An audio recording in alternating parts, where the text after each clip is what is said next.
Educación al Día, espacio alternativo y pluralista del equipo sindical de educadores demócratas de Antioquia. Dirección General, Omar Arango Jiménez. Escúchelo de lunes a viernes a partir de las 7:30 de la noche en los 1020 de emisora Claridad de Todelar. Somos comunicación, lucha y servicio. Hola, ¿qué tal, amables oyentes de Educación al Día? Muy buenas noches. Les recordamos que este es el espacio radial del equipo sindical de educadores demócratas del departamento de Antioquia. Mi nombre es Karina Arango Carbonó y a esta hora les doy la bienvenida a este espacio radial para la educación y temas de actualidad.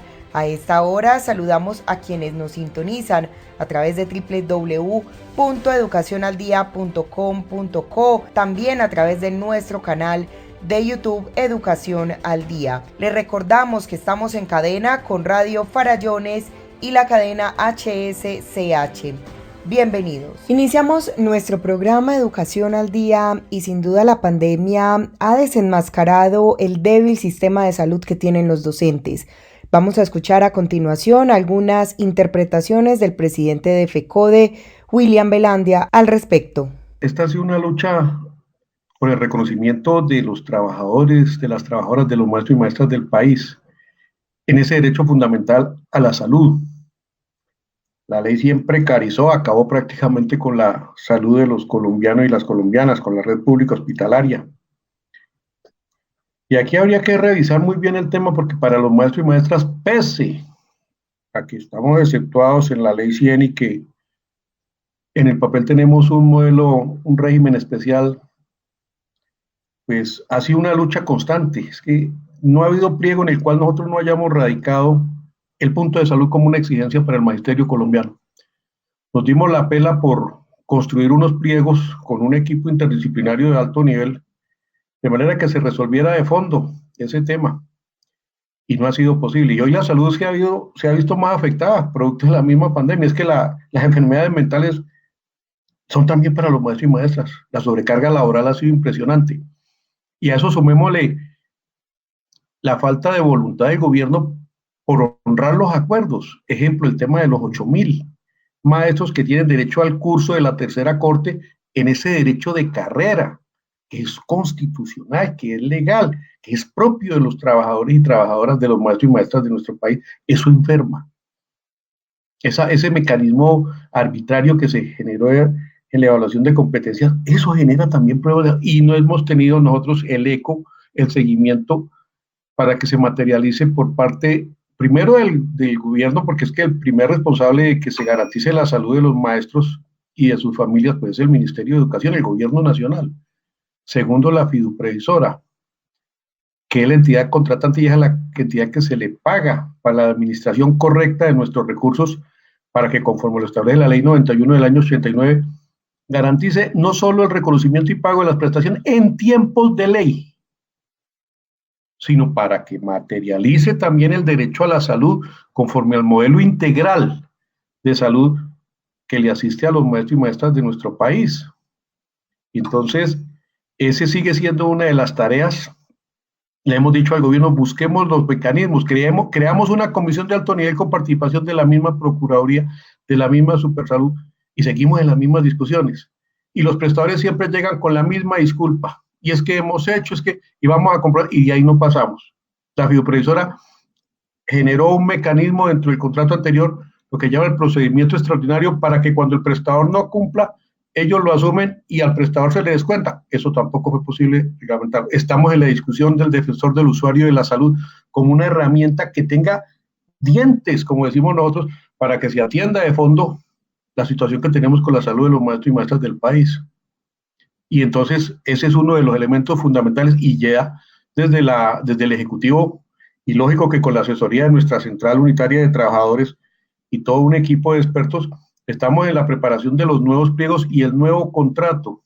No queremos más prórrogas. Lo que pasa es que los tiempos son complicados y ustedes saben cómo se hacen las leyes, y echa la ley y echa la trampa. Sin embargo, nosotros estamos en esa tarea. Se ha propuesto por parte del Ejecutivo toda una disposición para generar, con un equipo interdisciplinario y el acompañamiento de expertos, como lo hemos dicho, en la formulación de corregir ese pliego de condiciones, de corregir ese manual de contratación, a fin de darle forma a ver si resolvemos de fondo la garantía plena, la materialización del derecho a la salud de los maestros y sus familias. Y de la mano de eso articular en la exigencia del gobierno para que asuma con responsabilidad lo que en ley le corresponde para la integralidad del modelo, esa articulación de la salud con el sistema de seguridad y salud en el trabajo. Nosotros siempre lo hemos dicho, los maestros y maestras no tenemos seguridad y salud en el trabajo. Vaya a ver qué equipo interdisciplinario de expertos ha ido a nuestras escuelas para que miren las condiciones. Y por eso ya hablamos de que la escuela tiene que ser revisada. Y no como dicen algunos allá, que es que estamos diciendo que tienen que reponer la deuda histórica que tiene en el rezago de la atención a nuestras instituciones educativas. No. Ese es un problema que lo tenemos que resolver con la lucha unificada, con todos los sectores sociales, con el respaldo de nuestra entidad unitaria de trabajadores, con nuestros padres y madres de familia, con nuestros estudiantes, por la financiación, en un horizonte de tiempo. Pero hoy la escuela demanda unas condiciones de bioseguridad y por eso, y bien lo dijo nuestro secretario cuando hizo su intervención, si algo tenemos ganas los maestros en este país es de volver a nuestro nicho natural, pero es que la escuela de hoy no puede ser la misma de marzo del año pasado. Hoy hay unas condiciones producto de la pandemia, producto del coronavirus, que exigen unas características propias y que la misma UNICEF, la misma OMS y el mismo Ministerio de Salud estableció con sus protocolos para que se garanticen esas condiciones de tal manera que no se arriesguen la vida de nuestras comunidades educativas. Y el niño es un receptor, claro, y el niño transmite. Lógico que tiene una respuesta diferente a la del adulto, en algunos casos porque hay comorbilidades también. Entonces, la dinámica es, ¿cómo hacemos para que el gobierno atienda y entienda? Si alguien está interesado, somos los maestros, y lo decimos, los maestros estamos listos. La pregunta es, ¿por qué el Estado no ha garantizado los recursos? Porque es que es una responsabilidad del Estado. Así lo establece nuestra Carta Constitucional. La materialización de esos protocolos de bioseguridad, de manera que se tengan las condiciones en la escuela de la presencialidad física, porque ratificamos, nosotros no nos hemos ido de la escuela. Al contrario, asumimos una responsabilidad mucho más allá de la responsabilidad que tenemos por el compromiso y por la ética y por el entendimiento que tenemos de la importancia del derecho a la educación de nuestra niñez y juventud, el acompañamiento a nuestros padres y madres de familia por esa Colombia que soñamos, una Colombia incluyente, una Colombia en paz, una Colombia en el respeto a la democracia y sobre todo en el respeto a la organización que se tiene en nuestras escuelas y colegios a partir de los gobiernos escolares. Entonces, todos los elementos tienen que combinarse y por eso nosotros le estamos diciendo, la salud juega un papel fundamental y el Estado tiene que volverse a recoger la salud como un derecho fundamental, como responsabilidad del Estado para todos los colombianos y las colombianas. En el caso del magisterio seguimos insistiendo porque nosotros los aportes los hacemos de manera puntual para que se garantice ese derecho como debe ser, como está firmado en los contratos. Y estamos preparando los pliegos como lo he hablado, de manera de ir preparando. Y por ejemplo, hoy demandamos el COVID como una enfermedad profesional. Es que la pandemia es una enfermedad catastrófica y así lo reconocen incluso las altas cortes. Entonces, ¿por qué se niega ese derecho para que los maestros tengamos también esa garantía? Y por supuesto el tema de la vacuna. Pero todos los elementos se combinan y el Estado tiene los recursos, porque es que el Estado central tiene los recursos. Aquí no hay problema de plata, no estamos mentir. Aquí es que lo que pasa es que está mal repartida la plata y aquí hay unas exenciones quitando una responsabilidad a quienes tienen una obligación con el Estado para aportarle en mayor proporción que otros. Entonces es un problema del replanteamiento y por eso nosotros le hemos dicho que se haga el trabajo articulado, se garantice las condiciones, se invierta, porque es invertir en la niñez y en la juventud. Si decimos los derechos de los niños priman sobre los demás, ¿por qué el Estado no da el ejemplo y hace el ejercicio conforme lo ordena la Carta Constitucional? Y entonces vamos con todo ese ejercicio, vamos en esa exigencia, vamos de la mano, como lo he dicho, con nuestros padres y madres de familia, explicándoles que queremos la escuela de la vida, la escuela de la bioseguridad, y hoy el Estado tiene que asumir esa responsabilidad y no descargarla, ni en nuestros directivos docentes, ni en nuestros docentes, y acabar esa presión, por favor, esa presión para que volvamos a la escuela sin condiciones. Nosotros no podemos aceptar eso y no podemos jugarnos la vida de nuestra comunidad educativa.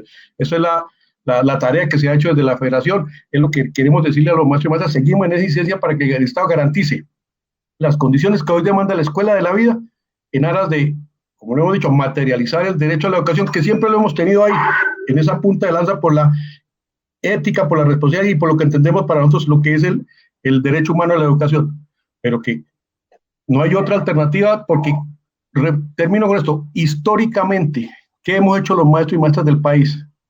Defender la vida, defender la salud y defender la educación de nuestras comunidades educativas. Esa ha sido siempre nuestra tarea desde tiempos inmemorables y por eso es que este país ha avanzado en ese desarrollo social y en ese desarrollo como lo decía Dios, en especie a las contradicciones que hay con el modelo neoliberal que quiere acabar con todo lo público, que le entrega, focaliza en unos sectores minoritarios el poder, cuando nosotros buscamos es que haya inclusión, que haya igualdad, que haya un desarrollo para todos los ciudadanos sin discriminación de ninguna naturaleza. Sobre este tema de las prestaciones sociales del magisterio, Luis Edgardo Salazar, secretario general de FECODE, también hace algunas reflexiones y apreciaciones. Escuchemos. Los maestros deben reconocer y recordar esta cartilla, el Fondo Nacional de Prestaciones Sociales del Magisterio y más adelante la Ley 91. Pero aquí, si lo podemos enfocar,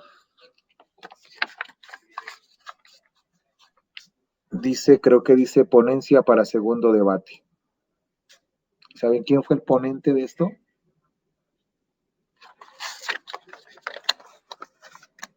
Cuando yo leía esto me sorprendía. Dice el Señor en ese tiempo, y estoy hablando en los años 90, resaltamos el ánimo patriótico y creativo de FECODE. Dice más adelante, la responsabilidad propia para asumir retos, dice, de cogestión. Dice él, abrigo la ilusión que el proyecto estimule al maestro a desempeñar su liderazgo comunitario a la altura de sus condiciones, que ahora se requiere con urgencia para proyectar la nueva cultura de la convivencia. Es el docente una genuina expresión de la esforzada clase media que entre el lograr la cátedra y la permanente y obligada preparación hace de la vida un cotidiano homenaje al trabajo, premisa para una renovada nación. Qué bonito que escribía el Señor hace tantos años. Por eso es inadmisible que hoy hagan tanto señalamiento, tanta acusación, tanta estigmatización, tanta persecución, tanto improperio contra FECODE. Señores, esto que acabo de leer hace tantos años, en los años 90, hoy lo han transformado. Y nosotros no aceptamos que nos sigan señalando falsamente. Que el mismo Señor diga hoy que estamos adoctrinando o que estamos reclutando niños y niñas para la guerra, para lo que ellos hoy les da por llamar máquinas de guerra. En mi colegio, en mi departamento de Nariño, tuve un profesor. Ese profesor a mí me enseñó a escuchar la música colombiana. Y si eso le llaman lo que él dice falsamente, yo creo que es un buen aprendizaje, una buena enseñanza. Y por eso, si me sigue en el imaginario haciendo el parangón con ese profesor, él no me adoctrinó, ese profesor me enseñó a escuchar la música colombiana. Entonces, mire, para ver cómo cambian los discursos y cómo transitan las ideas. Y hoy les pedimos, no es necesario que sigan agrediendo a FECODE. Agredir a FECODE no es agredir a la dirigencia, ni tampoco a las centrales obreras. Es a todos los trabajadores del país y a todos y cada uno de las maestras y maestros. Nosotros defendemos nuestro Fondo Nacional de Prestaciones Sociales del Magisterio. Ese fondo es la vida, es el nervio, es la médula de la salud y de las pensiones. Y por eso también hacemos causa común cuando desde la CUT se lideraba la campaña contra el holding financiero. No podemos permitir que nuestro fondo pase a fondos privados. Imagínese la salud de los trabajadores y la salud del magisterio colombiano en fondos privados. Y por eso también advertimos, hoy siguen deteriorando el sistema de salud para los maestros. No sería raro que hoy estén pensando en un monopolio transnacional para privatizar aún más el sistema de salud y acabar el régimen exceptuado que hoy, por la fuerza y por la valentía y la beligerancia, lo conserva el magisterio colombiano. Entonces, decir que nosotros seguimos defendiendo la salud de los educadores en los escenarios, en el Fondo Nacional con nuestros delegados al Fondo Nacional de Prestaciones, desde la Comisión Nacional de Salud, le hemos dicho que no necesitamos que nos presenten estadísticas en semaforización. Eso no nos sirve a nosotros y que no pueden ser tan inclementes y no pueden obrar con tanta con tanta tranquilidad a veces, y es una tranquilidad pasmosa cuando llegan y dicen los prestadores, es que el magisterio está lejos de la tasa de letalidad, y la tasa de letalidad está calculada entre el 3.6 y 3.8. Somos 320,000 maestros oficiales en el magisterio colombiano y por COVID se han muerto algo más de 700. Si esa tasa de letalidad la porcentualizamos, ¿están esperando acaso que se mueran 1.300 maestros en el país para hacer líneas efectivas de garantizar el derecho a la salud de manera integral? El ministerio es el fideicomitente, es el responsable directo de la salud integral del magisterio. La fiduprevisora tiene que pagar sus deudas contraídas, liquidar los contratos anteriores, depurar las bases de datos, transferir lo que le corresponde. Los prestadores de salud están al día y deben garantizar lo suscrito en los contratos. Entonces, hoy se aproxima una nueva discusión y tendremos que hacer los esfuerzos necesarios porque en el pliego está. Tenemos que fortalecer el Fondo Nacional de Prestaciones Sociales del Magisterio. La Nación tiene que transferir la deuda que tiene acumulada, pero en el sistema de salud vamos a empezar la nueva discusión y tenemos que construir la propuesta para pensar en un nuevo pliego que tenga la posibilidad de exigencia directa a los prestadores y que también tenga la posibilidad sancionatoria por el incumplimiento a los contratos suscritos. Tal manera que es otra punta y línea de discusión en ese sentido. Y durante toda la pandemia, los docentes han sido estigmatizados y han sido tachados de no querer regresar a las labores, de no darle la importancia que se merece a los niños y su derecho a la educación. Pero contrario a esto, el ejecutivo de FECODE, Luis Edgardo Salazar, asegura que los docentes sí quieren volver a clases y que por el contrario el escenario natural por excelencia de los docentes son precisamente las aulas y no las pantallas, no los computadores. Escuchemos a continuación esta reflexión que hace el secretario de FECODE. Para nosotros el escenario natural de lucha, Estanislao Zuleta dice, la pedagogía y la escuela son escenarios de combate, dice, pero el combate en el sentido positivo, es decir, en una pugna permanente por conocer y reconocer, en una pugna por construir la cultura de las deliberaciones, que en el país hace rato dejamos de avanzar en la cultura de la deliberación. Hoy estamos en una cultura de la adhesión, y en esa cultura de la adhesión estos estados de excepción nos intentan convertir en seres que hay que obedecer, en seres que deben doblegarse, en seres que tienen que cumplir una tarea y simplemente olvidar lo que consustancialmente hacemos, la didáctica, la pedagogía, los sistemas, los procesos. Quieren seguir en la educación, ¿cómo no? En una monopedagogía, en una pedagogía única. Y uno abre unas nuevas discusiones. Dice, entonces, ¿uno no será que necesitamos una pedagogía para la comunicación, por ejemplo? Una pedagogía para la creatividad. ¿No necesitamos hoy un nuevo currículo pensado en y para la vida? Para el altruismo, para la solidaridad, para la hermandad, para la fraternalidad. ¿No será que nos merecemos repensar la educación en y para la vida? En y para la convivencia con el otro sujeto de carne y hueso y la convivencia con el contexto natural. Pero aquí en este escenario tan difícil, para cerrar, en este escenario, como lo dijera Achille Mbembe, el camerunés, que hace un trabajo excepcional sobre la necropolítica, dice que hoy se han empeñado es en agenciar la cultura de la muerte y desconocer la cultura de la vida. Por eso van a subvalorar, por eso van a desproteger. Hay unas vidas que son superfluas para el capitalismo y el modelo neoliberal. Por eso se desatiende la población carcelaria, por eso no se atiende a los ejércitos del trapo rojo, la simbología que reclama es una pandemia, una cuarentena sin hambre y con techo. Ayer se radicaba, y creo que los compañeros van a hablar un poco sobre cómo se radicaba el proyecto de la renta básica. Se desconoce a la población etariamente y por eso muchos pobladores colombianos debieron agruparse en el movimiento de la revolución por las canas para reclamar el derecho a existir, el derecho a la vida. Por eso desde FECODE y desde nuestra central reivindicamos la vida. Hoy la pirámide de prioridades, por utilizar el término, estaría en defender primero la vida, defender la salud y defender la educación del pueblo colombiano. A todos los trabajadores, a nuestras maestras y maestros, invitarlos a sumar voluntades, a articular fuerzas y esfuerzos en torno a las iniciativas y convocatorias de la CUT, del Comité Nacional de Paro, de la Federación, de los sindicatos regionales y de los sindicatos de trabajadores. Aquí no hay otro camino, compañeras y compañeros, marchar sobre los caminos de la unidad y hermanarnos. Siempre lo diremos y lo hemos dicho y lo diremos, hermanarnos en los caminos de la unidad y hermanarnos, trabajadores, trabajadoras, maestras y maestros, hermanarnos en la lucha. Mi gratitud y reconocimiento para todas y todos ustedes, mi abrazo vital y mi saludo renovado.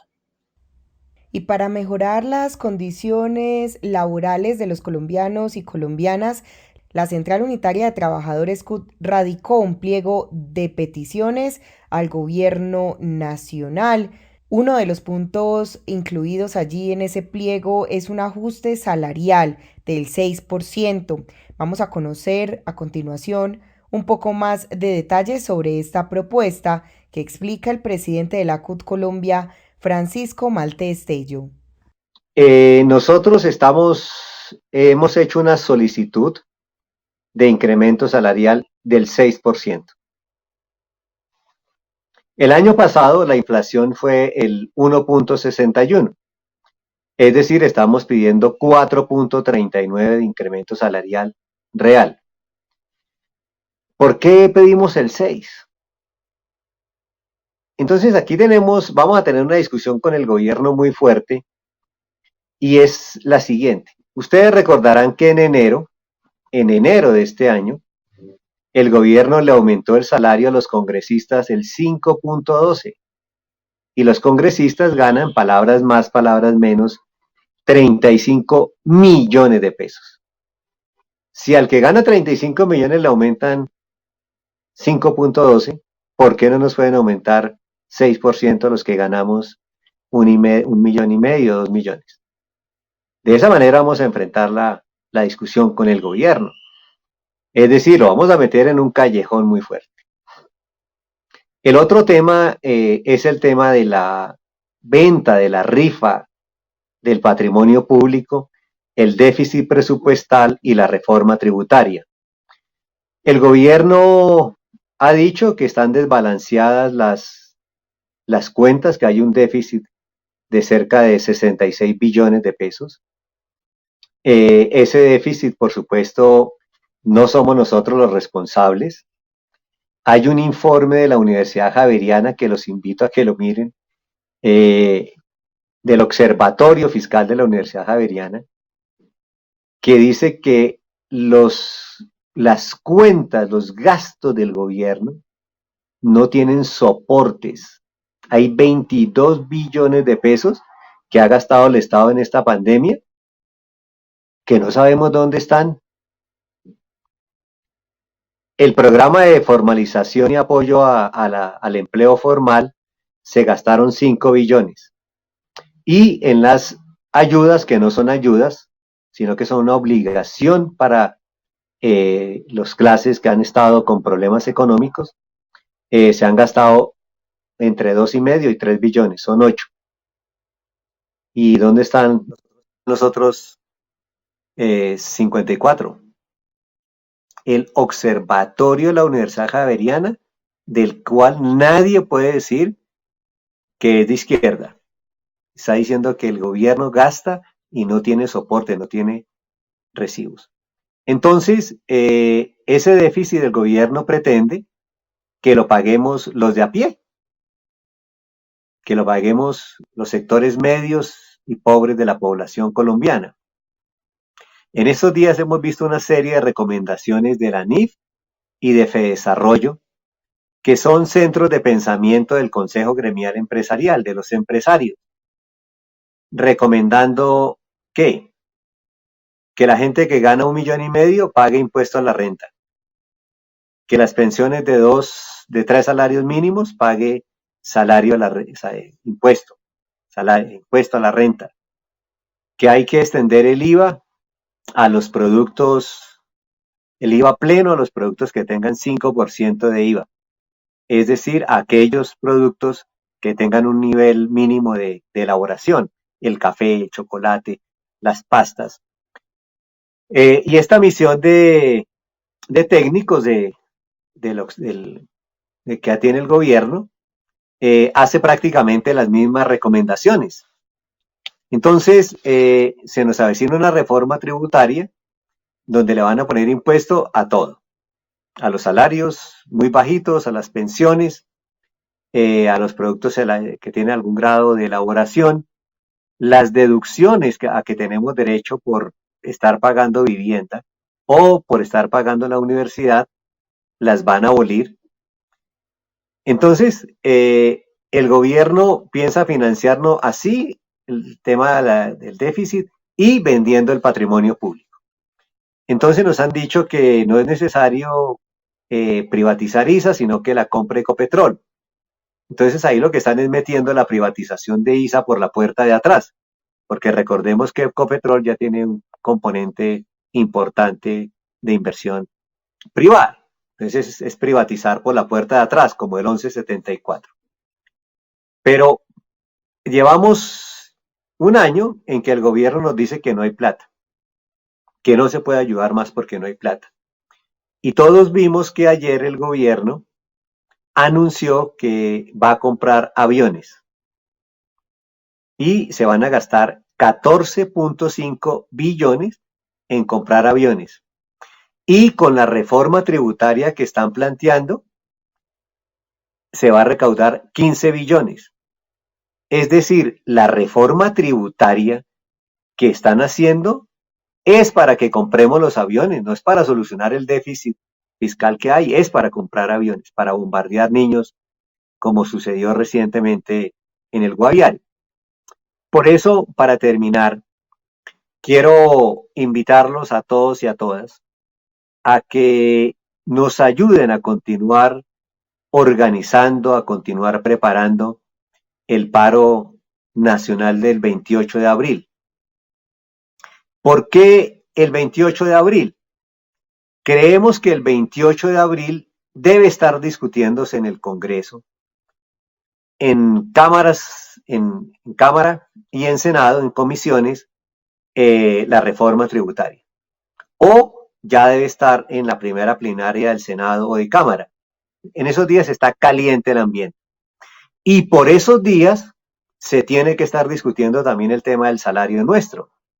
Entonces, esos dos elementos se conjugan para que el paro sea el 28 de abril. En todos los departamentos, en muchos municipios del país, se han conformado los comités de paro. Queremos invitar a todos los trabajadores y trabajadoras que nos escuchan, que nos ven, a que se metan al comité de paro, a que hablen con la subdirectiva del sindicato del magisterio, con la subdirectiva de la CUT. Aquí veo que hay muchos estatales que están aquí, a que organicen en su entidad el comité de paro. Y este paro también, por supuesto, es para exigirle al gobierno que cese la violencia, el asesinato de líderes sindicales, de líderes sociales, ambientales, defensores de derechos humanos y de excombatientes de las FARC que hoy están en los procesos productivos. Entonces vamos con todo al paro del 28 de abril contra la reforma tributaria, por el salario digno, por la renta básica y por la vida de los dirigentes sociales en este país. Los docentes y estudiantes queremos volver a las clases presenciales en entornos seguros. FECODE reitera que es responsabilidad del gobierno garantizar condiciones previas y verificables, bioseguridad y respetar los preceptos científicos. La educación pública requiere inversión, no presión ni apuros. Primero está la vida y la salud. Unidos vamos con FECODE.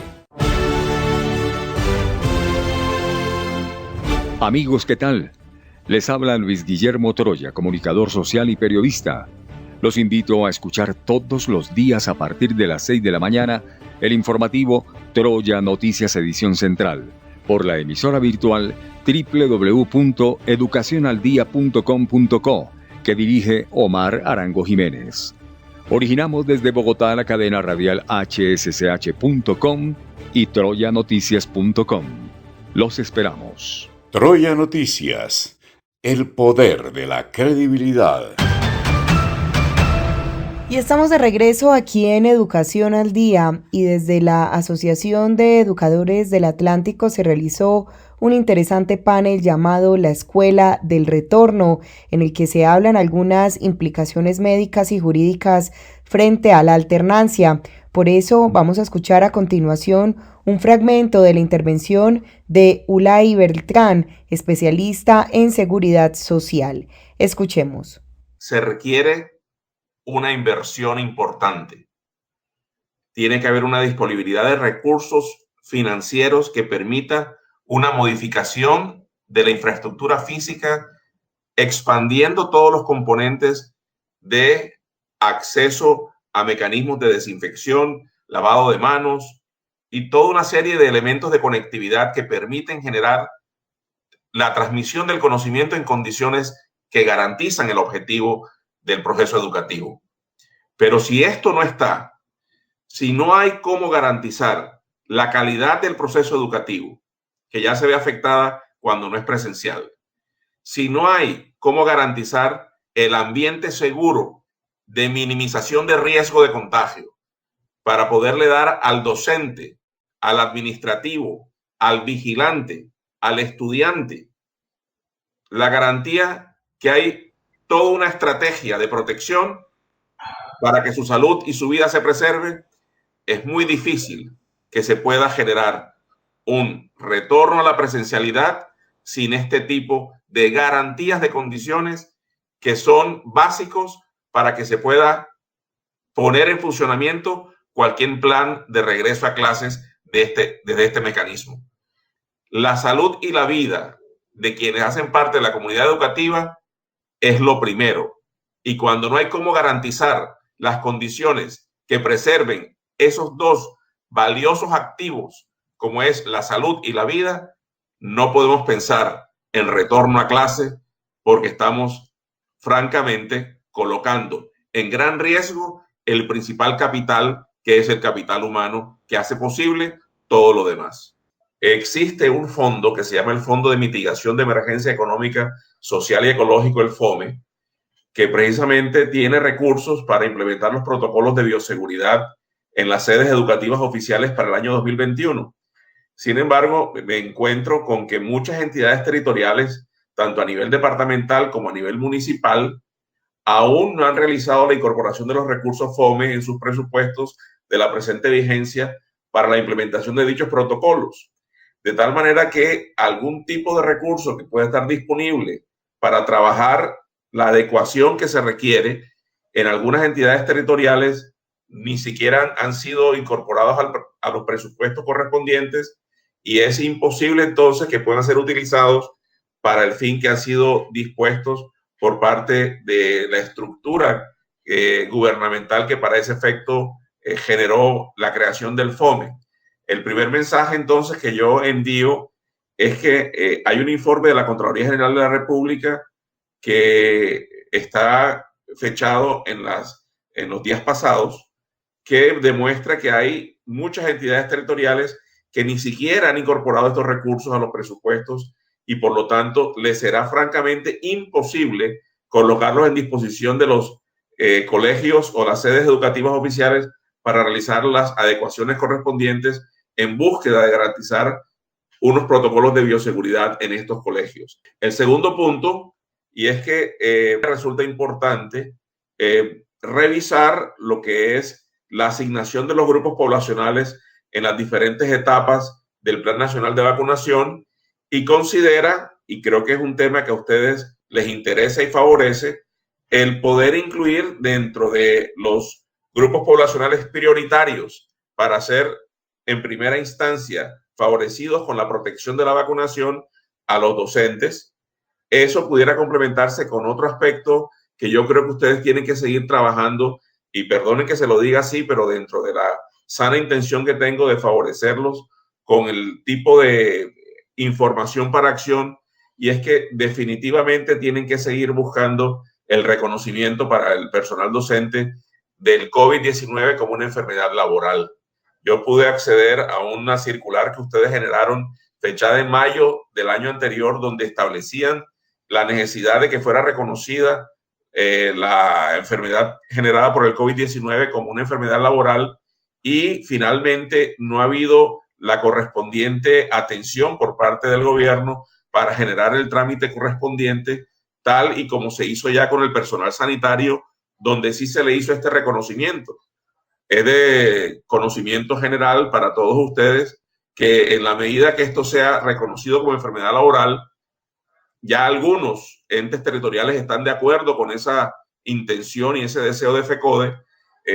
Hay un favorecimiento definitivo a partir de algunos beneficios que entrarían a recibirse, como no descontar un porcentaje de la incapacidad, que en caso de que haya una implicación distinta, muerte y demás, exista un mayor reconocimiento económico, y creo que eso es importante, y por lo tanto creo que debe hacerse una insistencia ante el Ministerio tanto de Salud como de Educación y Trabajo al respecto, porque complementaría tanto el componente preventivo de incluirse como población prioritaria en el plan de vacunación, como frente al contagio y la exposición al contagio de la caracterización de enfermedad profesional, la infección con el COVID-19.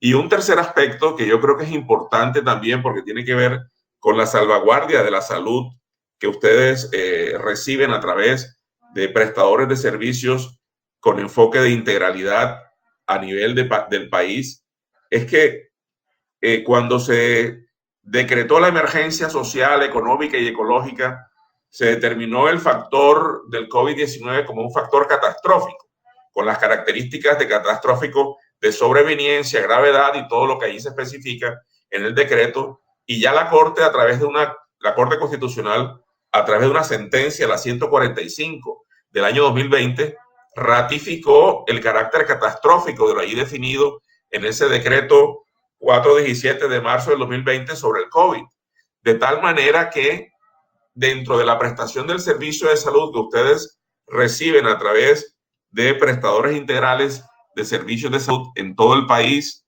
creería yo importante trabajar que a ellos se les reconozca lo que establece la normatividad de quien genera la intermediación de los recursos con estos prestadores para garantizar la atención en salud a ustedes, y es que se les reconozca el carácter de catastrófico de esta enfermedad para que haya la disponibilidad de recursos suficientes para darles a ustedes como docentes y a sus grupos y núcleos familiares la atención debida a partir de esta caracterización como catastrófico evento dentro de lo que es la responsabilidad que tienen los prestadores de atención en salud al cuerpo docente en todo el país, para poder tener esos recursos garantizados y ustedes puedan tener tranquilidad suficiente que desde el componente preventivo, terapéutico y rehabilitacional habrán recursos suficientes para que ustedes puedan ser atendidos en cualquiera de esas escenas de la historia de la enfermedad. Creo que es pertinente decirles eso a ustedes porque son relacionados con el COVID y es para el beneficio de la salud de todos ustedes y sus núcleos familiares. Y uno de los temas que también ha preocupado a la comunidad educativa sobre el regreso a clases bajo la modalidad de la alternancia es el tema de la vacunación, que no se ha podido alcanzar la inmunidad de rebaño todavía en nuestro país debido a la lenta aplicación de la vacuna contra el COVID-19.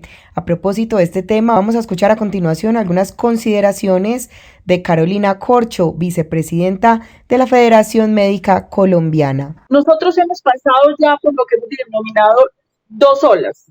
Una se presentó en agosto, otra se presentó entre diciembre y enero, con un comportamiento diferencial entre las distintas regiones. Este es el comportamiento que ha tenido la pandemia. En este momento hay una disminución de la mortalidad y una disminución de los contagios, pero muy engañosa, porque continúa nuestra preocupación de que se están haciendo muy pocas pruebas en Colombia.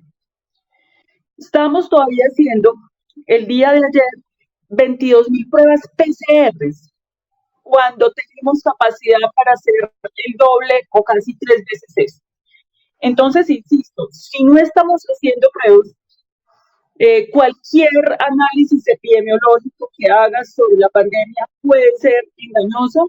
Y segundo, eso quiere decir que no se está haciendo una política de pruebas que el plazo, lo que el Ministerio de Salud dijo, era la estrategia para hacer identificación, prevención, aislamientos, etcétera.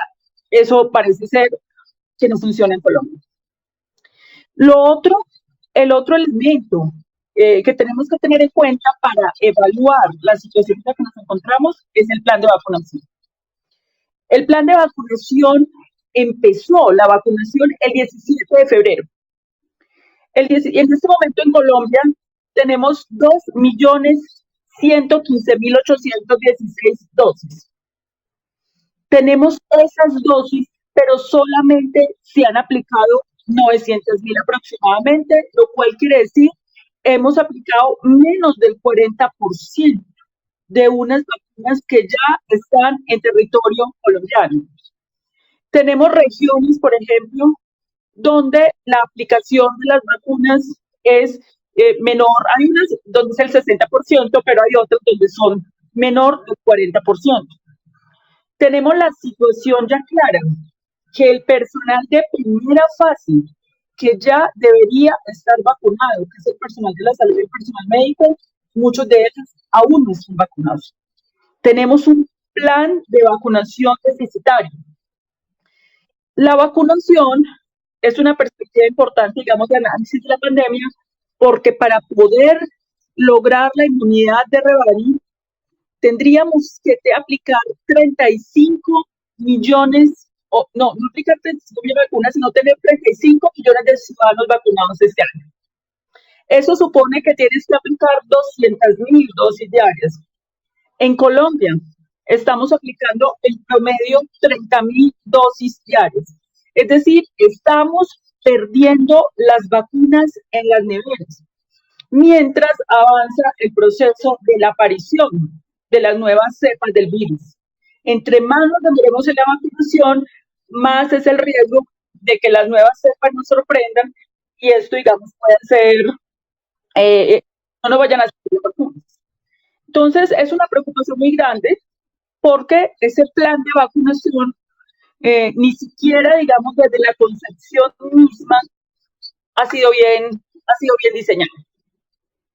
Ahí hay problemas básicamente de intermediación, que básicamente se dio la posibilidad de que todos hagamos un poco de todos, aquí no hay un responsable de una sola acción, y eso se está reflejando en un plan en donde no va a ser posible en Colombia lograr las metas que ha dicho el Ministerio de Salud este año. Eso, digamos, es claro, y eso lo tienen que tener ustedes en cuenta, o lo tenemos que tener nosotros en cuenta para el tema de la alternancia. ¿Y por qué por el tema de la alternancia? Pues porque evidentemente esto retrasa cualquier decisión de exposición de la comunidad educativa. Todo eso está dependiendo de cómo va ese plan de vacunación. En Europa se hicieron procesos de alternancia, pero cuando llegaban los chicos, pues se volvían las personas a encerrar. Nosotros hemos propuesto frente a la comunidad educativa que también se incluya, además de esta propuesta que el doctor Unai Beltrán presenta y que claramente afectó con mucha seriedad se los damos frente al gobierno para votar a los colegios, también hay que solicitar que los profesores y profesoras sean personal de primera línea en la vacunación. No se puede aceptar de ninguna manera lo que está proponiendo el gobierno nacional de que las vacunas sean aplicadas por sectores particulares que quieren hacer compras de vacunas porque esto puede traer acaparamiento para poblaciones que tienen recursos. Y en ese sentido puede verse perjudicada la mayoría de la comunidad. Entonces, el personal de los profesores y profesoras deben ser vacunados.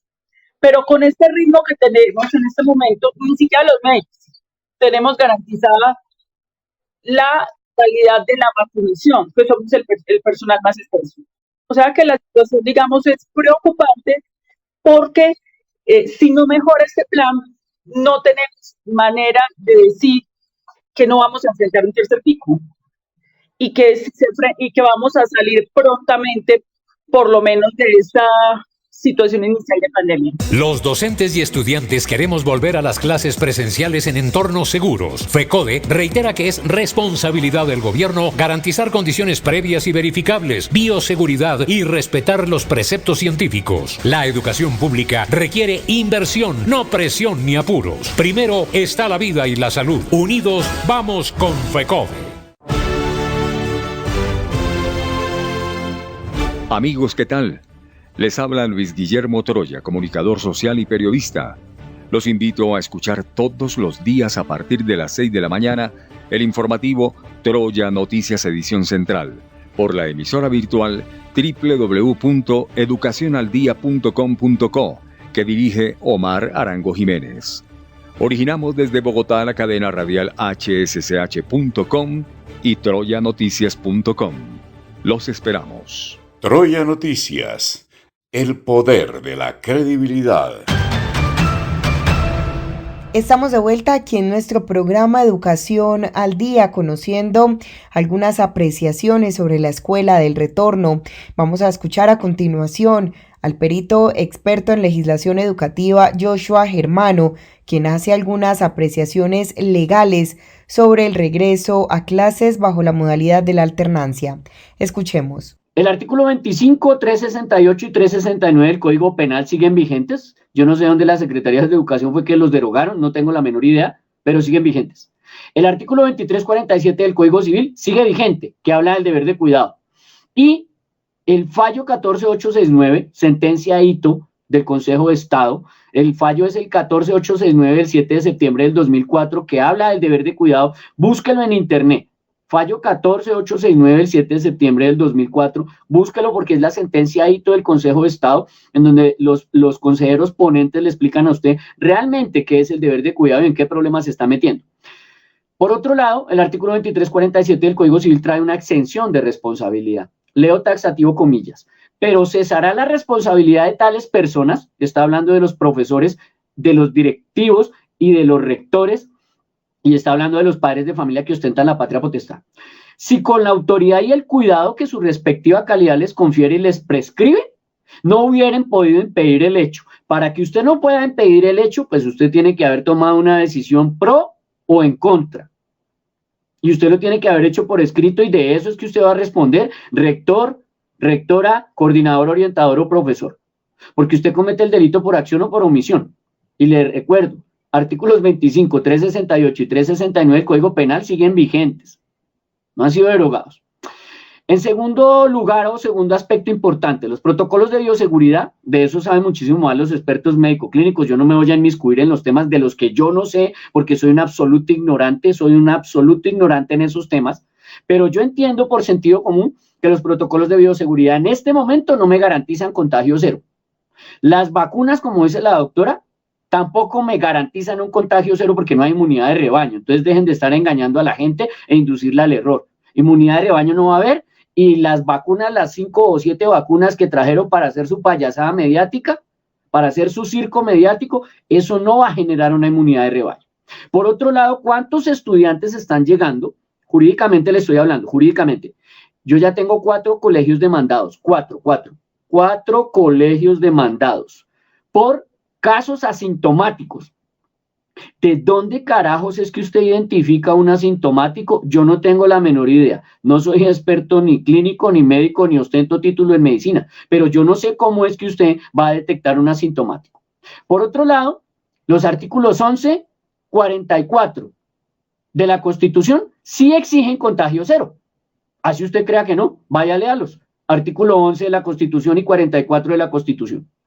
Fuera de eso, el artículo 17, 18 y 39 en numeral o literal 1 y el 44 literal 4 de la Ley de Infancia y Adolescencia exige contagio cero. Ay, ¿cómo así? Vaya, búsquelos. Vaya, léalos con calma. 17 de la Ley de Infancia, 18, 39 literal 1 y 44 literal 4 de la Ley de Infancia y Adolescencia, 1098 de 2006, exigen contagio cero. El artículo 25 del Código Penal, que dice que usted comete el delito por acción o por omisión, exige contagio cero. Ahora, cuarto lugar, usted ni es virólogo, ni es epidemiólogo, ni es infectólogo. Usted tiene que mirar con reserva Aclaro, hago mi salvedad de voto en fe de ratas, una salvedad de voto en fe de ratas.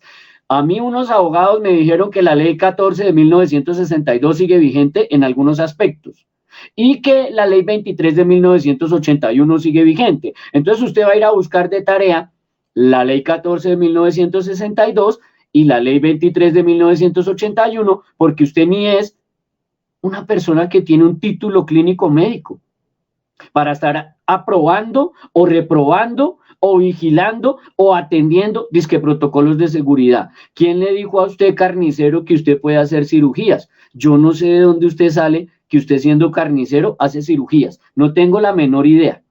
Eso se llama jurídicamente extralimitación de funciones. Usted no ostenta ningún título clínico médico para estar ni elaborando, ni vigilando, ni revisando protocolos de bioseguridad. De eso saben más los expertos que vinieron hoy. Yo soy un absoluto ignorante, pero le estoy dando un consejo. Vaya, revise la resolución 4502 del 2012, que habla de las licencias de salud ocupacional, personas idóneas en salud ocupacional. Vaya, lea la ley 1562, ley 1562 de 2012, que habla del sistema general de riesgos laborales. Vaya a ver si usted es idóneo, profesor. Y si usted es virólogo, epidemiólogo, ¿qué hace dictando trigonometría? No tengo la menor idea. Recordarles que el derecho a la educación no es absoluto. Corte Constitucional en sala plena, en sentencia C de casa 284 de 2017, dijo que el derecho a la educación no es absoluto. Lo ratifica la sentencia T de tutela 240 del 2018. Derecho a la educación absoluto no existe. Existen 22 fallos de la Corte Constitucional que dicen que es un derecho deber. Yo no sé de dónde sacan que el derecho a la educación es absoluto. Por otro lado, entienda usted hoy que la Directiva 016 del 9 de octubre de 2020 es un acto administrativo, que la resolución 000222 del 25 de febrero del 2021 es un acto administrativo y le hicieron un favor magnánimo a usted. Escuche, le hicieron el favor de la vida a usted con esa resolución 000222 del 25 de febrero del 2021, porque allí dice ordena, y cuando dice taxativamente ordena, está poniendo a responder al Estado, está poniendo a responder al Ministerio de Salud, está poniendo a responder a las gobernaciones y está poniendo a responder a las alcaldías y está poniendo a responder a los secretarios de educación y está poniendo a responder a los rectores por los contagios, por las muertes y por todos esos fenómenos que afecten la vida, la integridad y la dignidad de los menores de edad en el ámbito escolar. Eso dice el artículo 44, numeral 4, literal 4 de la Ley de Infancia y Adolescencia. Dele gracias a ese funcionario público que redactó la 000222 del 25 de febrero del 2021, porque no saben ustedes el favor que les hicieron. Porque inmediatamente aplica el artículo 32 del Código Penal, que habla de la ausencia de responsabilidad. No habrá lugar a responsabilidad penal cuando, 1, en caso fortuito, se llama coronavirus. 2, en una fuerza mayor, se llama pandemia. 2, literal, se actúe con el consentimiento válidamente emitido por parte del titular del bien jurídico en casos en que pueda disponer del mismo. Se llama patria potestad. 3, usted obra en un estricto cumplimiento de un deber legal porque usted es un funcionario público. Literal 4, el más importante de ese artículo 32 del Código Penal. Usted obra en cumplimiento de una orden legítima de una autoridad competente emitida con las formalidades legales. Es decir, el Ministerio de Salud va a responder por esos contagios y por esos fallecimientos y muertes de los profesores, de los directivos, de los docentes y de los estudiantes, porque está dando una orden legítima como un funcional competente, con unas formalidades legales que están siendo replicadas por las alcaldías y las secretarías de educación.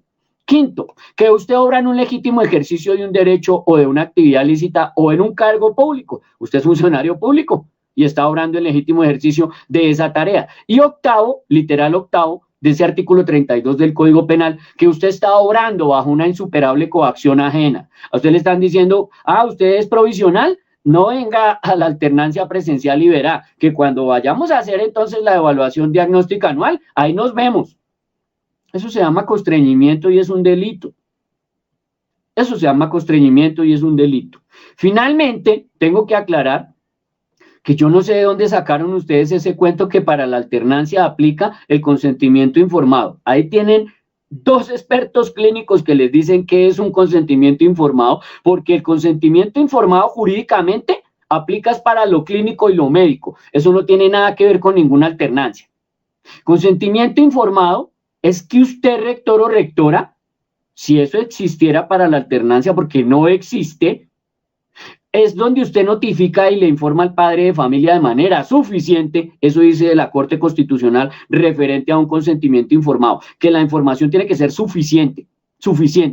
Usted le dice al padre de familia que está enviando a su hijo en un alto riesgo de contagio, que presuntamente está violando los artículos 25, 368 y 369 del Código Penal que están vigentes, que presuntamente está violando los artículos 8, 9, 10, 14, 17, 18, 20 de su literal 1 y 39 literal 1 de la Ley de Infancia y violando el artículo 44 numeral 4 de la Ley de Infancia que están vigentes, que presuntamente está violando el artículo 2347 del Código Civil, violando el deber de cuidado, porque está poniendo en riesgo la vida, la integridad personal y la salud de su propio hijo, violando con ello también los artículos 11 de la Constitución, 44 de la Constitución, primer y segundo renglón, y cuarto de la Constitución política. No puede usted, rector o rectora, venir a inducir al error a los padres de familia y a los acudientes de una manera temeraria, irresponsable, inconstitucional, ilícita, para que ellos vengan en una patria potestad a poner el derecho a la vida, que es absoluto y de primer orden, para privilegiar el derecho a la educación, que primero ni es absoluto, y que si usted lo lee allá en el artículo 44 de la Constitución, está en número 10. Yo no sé de dónde sacan que dice derecho a la educación absoluto, y en primer lugar, vaya a leer en comprensión de lectura el artículo 44 de la Constitución, ostenta el número 10, entonces no induzcan al error a la gente. Eso es un delito. Artículo 182, 183 es el agravante y 184 del Código Penal. Dejen de estar induciendo al error a la gente, funcionarios públicos, porque el artículo 182, 183 y 184 del Código Penal los está esperando a la puertica. Y finalmente, presuntamente, los rectores y las rectoras que están enviando esos disque consentimientos informados, yo no sé si para cirugías estéticas o para amputaciones o qué será lo que van a hacer allá con los estudiantes en un colegio que tiene que ver clínico médico, no tengo la menor idea, están incurriendo en una inducción al error que provoca un vicio de consentimiento. El artículo 1502 del Código Civil colombiano señala cuáles son los requisitos para que una persona pueda obligarse, o sea, que brinde su consentimiento, que asienta, que dé su autorización. Hay que revisar el artículo 1502 del Código Civil colombiano. Y hay un vicio de consentimiento, o sea, que adolece de legalidad y de licitud ese tal consentimiento informado por 3 causas. Está en el artículo 1508 del Código Civil, artículo 1508 del Código Civil, que es lo que hay que demandar. Y van a venir todas esas demandas administrativas y de lo contencioso administrativo contra los rectores cuando los papás se enteren que le viciaron el consentimiento, que significa que los indujeron al error, porque las 3 causales de vicio del consentimiento que están en el artículo 1508 del Código Civil, y con esto cierro, es que usted le endilgue error o fuerza o dolo. Error es que usted le está induciendo al error a los padres de familia y acudientes al ocultarle información a los papás y al ocultarle normas a los acudientes y al ocultarle la realidad jurídica en la que se están metiendo en lo penal, en lo civil y también ante el bienestar familiar en su patria potestad. Artículo 288 del Código Civil. Fuerza es que a usted lo intimidan o le ponen un revólver, un cuchillo, y no creo que el rector haya ido a su casa a ponerle un cuchillo en la cabeza, ni un revólver, ni en el cuello tampoco. Y dolo es que usted sabe perfectamente, secretario de Educación, que lo que está haciendo está mal, que usted está colocando el derecho a la educación por encima del derecho a la vida, violando el artículo 53 del Convenio de Viena, que usted está colocando un derecho a la educación que no es absoluto y que está en 10º lugar en el artículo 44 de la Constitución por sobre el de la vida, que es el artículo 11 de la Constitución, que dice que es inviolable. Entonces, como que por ahí no es. Y cierro aclarándole una cosa. Léase, por favor, profesores, léanse, por favor, por amor de Dios, con eso me despido. Léanse, por favor, los artículos 7, 50 y 51 de la ley 137 del 94. El 07 dice que esto es un régimen de legalidad, que no pueden estar improvisando ni hablando allá tonterías y payasadas. El 50 dice que a usted no le pueden vulnerar sus derechos como trabajador. Vaya, léalo. Artículo 50, ley 137 del 94. Y el 51 le genera la responsabilidad al Estado en todas las actuaciones que ellos tengan. Amables oyentes, hemos llegado al final de nuestro programa Educación al Día. Les recordamos que este es el espacio radial del equipo sindical de educadores demócratas del departamento de Antioquia. Les recuerdo que soy Karina Arango Carbonó y agradecemos a todos por su sintonía. Les recordamos que nos pueden escuchar de lunes a viernes a través de www.educacionaldia.com.co de 7:30 de la noche a 8:30. También pueden sintonizarnos a través de nuestro canal de YouTube. También estamos en cadena con Radio Farallones y la cadena HSCH. Feliz noche para todos. Educación al Día, espacio alternativo y pluralista del equipo sindical de educadores demócratas de Antioquia. Dirección General, Omar Arango Jiménez. Escúchelo de lunes a viernes a partir de las 7:30 de la noche en los 1020 de emisora Claridad de Todelar. Somos comunicación, lucha y servicio.